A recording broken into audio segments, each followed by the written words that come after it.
घोषणा राज्यामध्ये झालेली आहे असं आहे की निवडणुकांची घोषणा झाली आहे. आम्ही त्या निवडणुकांना सामोरं जाऊ. तीनही आमचे जे पक्ष आहेत ते आपापल्या परीनं त्या स्तरावर युतीच्या संदर्भात निर्णय घेतील. पण कुठल्याही परिस्थितीमध्ये आम्ही तिघही एकच आहोत. कुठे युती झाली नाही तरी आमची पोस्टपोल युती होईल. त्यामुळे मला असं वाटतं की या नगरपालिकेच्या निवडणुकीत महाराष्ट्राची जनता मोठ्या प्रमाणात आमच्या महायुतीलाच कौल देईल. उद्धव ठाकरे आज मराठवाडा विदर्भाच्या दौऱ्यावर आहेत.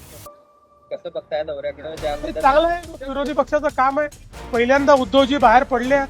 त्याच्यामुळे मला आनंद आहे.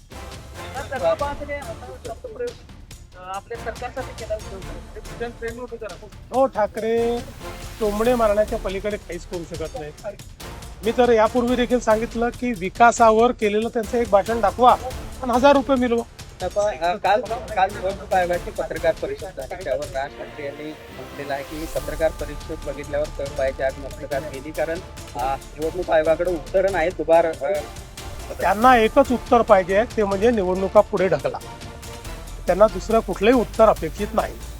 आणि सुप्रीम कोर्टाच्या आदेशामुळे निवडणुका पुढे जाऊ शकत नाही. त्याच्यामुळे त्यांना अपेक्षित